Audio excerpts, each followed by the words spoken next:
estudantes deste Brasil! Acabei de ver Universidade da Química.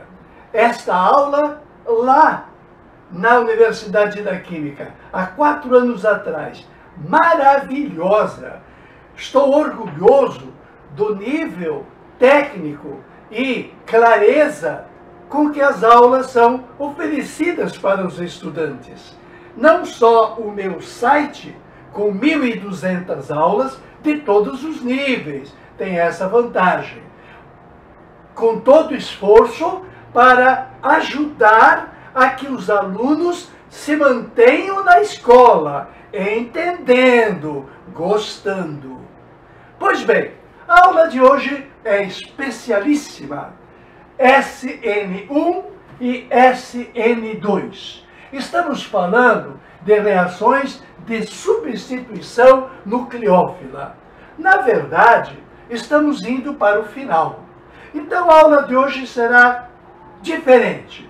Primeiro, diante de 2 situações, essa reação aqui, onde eu tenho um brometo de terquibutila, carbono terciário, e o bromo está lá. E diante desta molécula, em que eu tenho iodeto de metila, aqui é um carbono metílico, aqui é apenas um carbono metílico, ou, se você quiser, carbono primário, que não tem outra classificação. E aqui o carbono é terciário. Meu amigo, de tudo que andamos falando, acabando o assunto, tu tem que manter o essencial. A reação serão ambas de substituição e serão ambas por iniciativa do nucleófilo, bimolecular e unimolecular. Aonde está essencialmente a diferença? No carbono do substrato. É um carbono desimpedido no espaço ou é um carbono todo atrapalhado no espaço? A diferença primeira está aí. Muito bem. Se você fosse fazer, independente de dar os mecanismos, aliás, ninguém vai te cobrar na prova as etapas de um processo. Tu tem que saber entender o que tu tem. O que você faria? Você, na boa, entenderia que aqui tem uma cisão e que aqui tem uma cisão. Pronto. Isto é fundamental. O trabalho das cargas opostas é fundamental. Então a gente diz que a reação de substituição vai acontecer porque no fim das contas, onde tem bromo, vai ter OH. Houve substituição.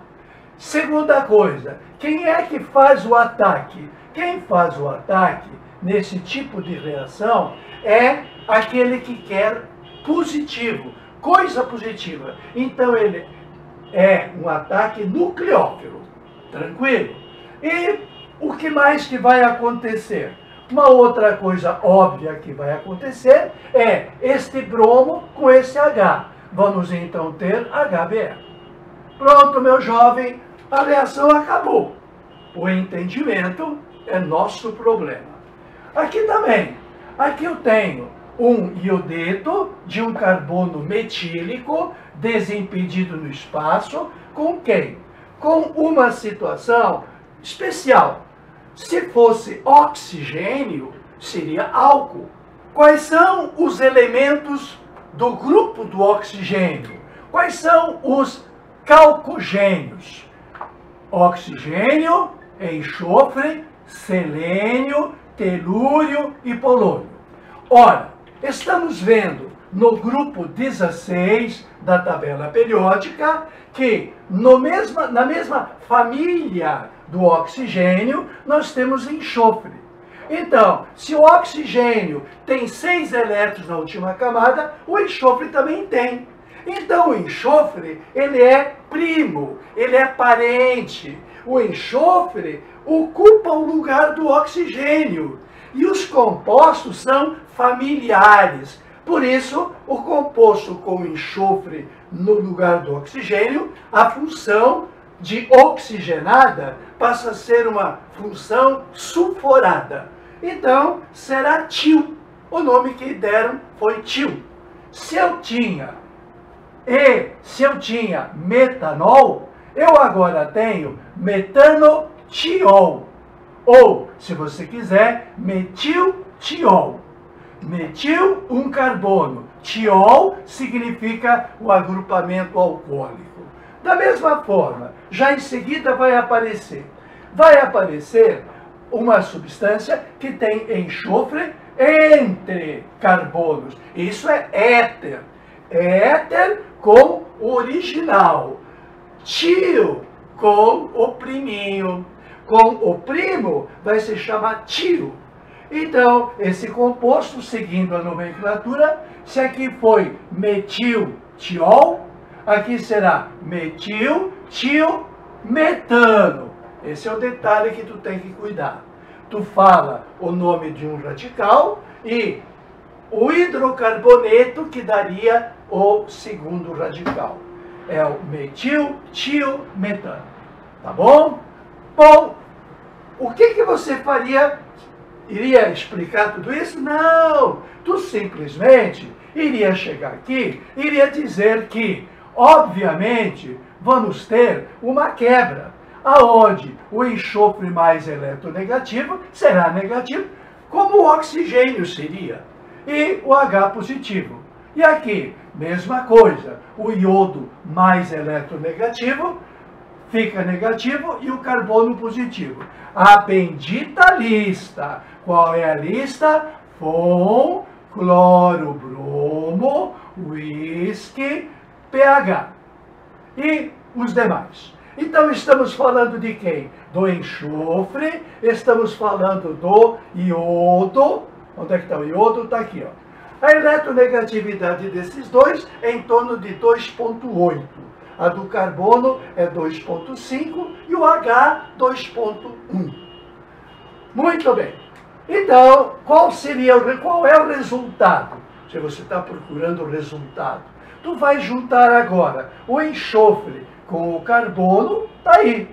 E tu vai juntar o iodo com o H, tá aí.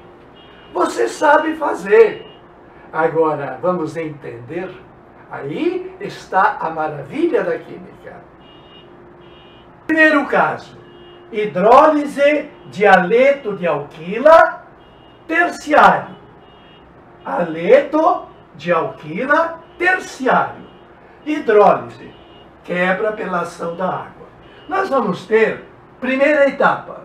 A primeira etapa é uma cisão lenta. Esta lentidão é uma informação que eu te trago da cinética química.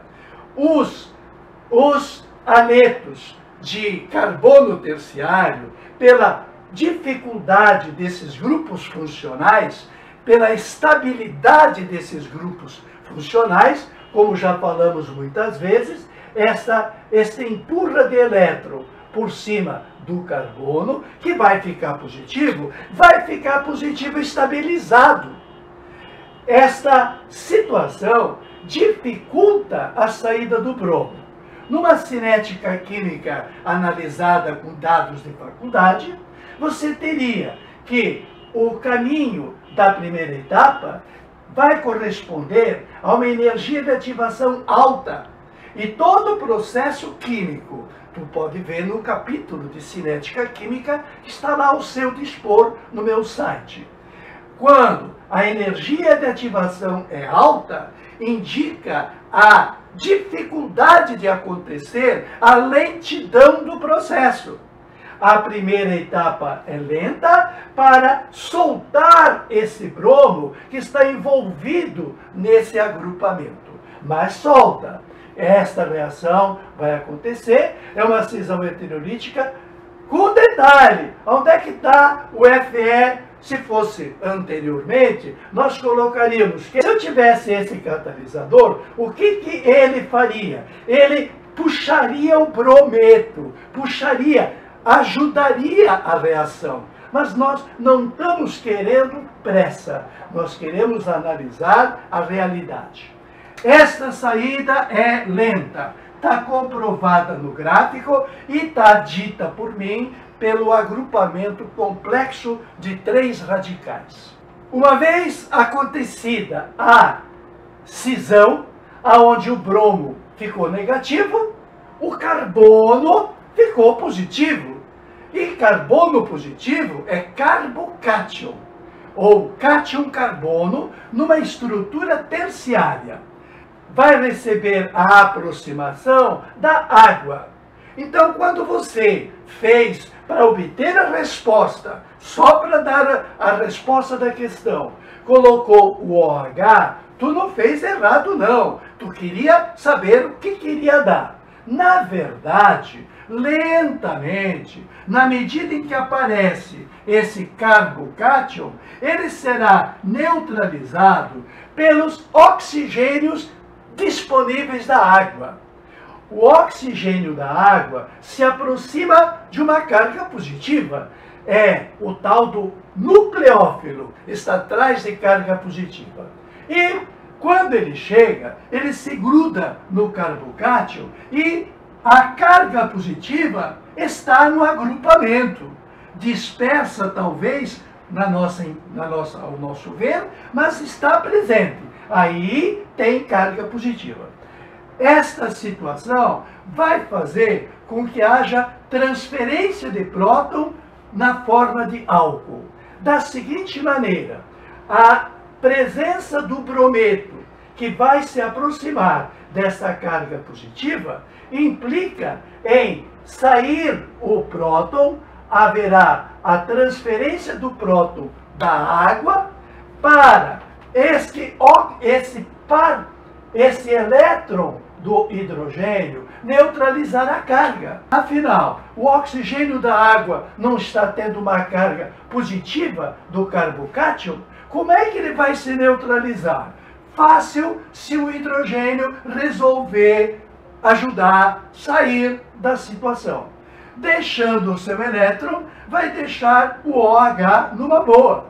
Então não é nem ataque de nucleófilo OH. Pelo que você percebe, é um ataque nucleófilo da própria água, que vira OH com a saída do próton da molécula. E isto vai formar com o brometo o HBr finalmente. Então aquele HBr que tu percebeu de cara, ele é na verdade um dos últimos a ser obtido. Vamos agora nos preocupar com cinética química, a nível médio, nos conceitos que nós temos, sem muita complicação. Vamos resolver o problema. Lá na universidade, tu aprofunda e vai aprofundar mais. Nós queremos saber a equação da velocidade. A velocidade de uma reação depende da concentração dos que reagem, os que têm participação no processo. E temos que ver que vai ser de primeira ordem, porque a velocidade da reação depende da etapa lenta. A etapa da cisão heterolítica, a saída do brometo, foi lenta. Então a velocidade depende dessa etapa lenta. A chegada do nucleófilo foi rápida, deduzo pela baixa energia de ativação. E a saída do próton mais rápida ainda. Pela cinética apresentada por esse gráfico, estou satisfeito. A velocidade depende só da concentração daquele que precisa se ionizar. É o C com 3 radicais e Br.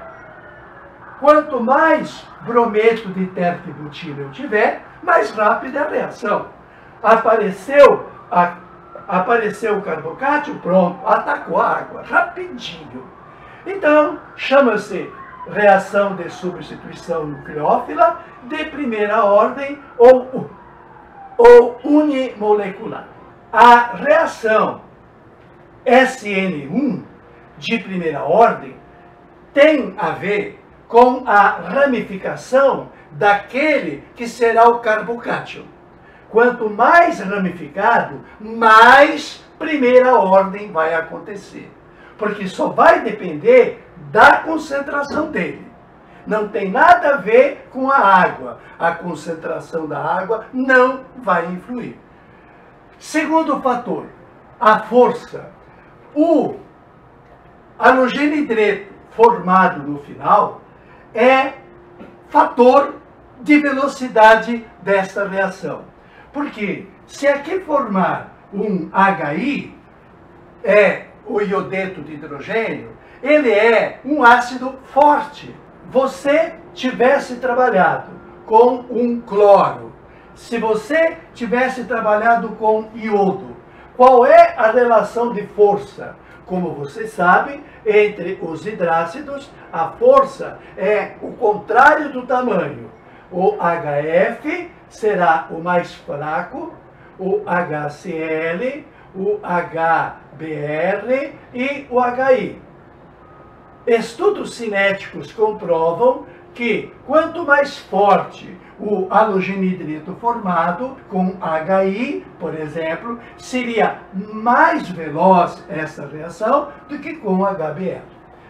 Portanto, a ramificação que seja terciário é uma ordem. Não há possibilidade de um carbono metílico fazer uma substituição nucleófila uninuclear. Faz sentido, não é? Faz sentido. Química.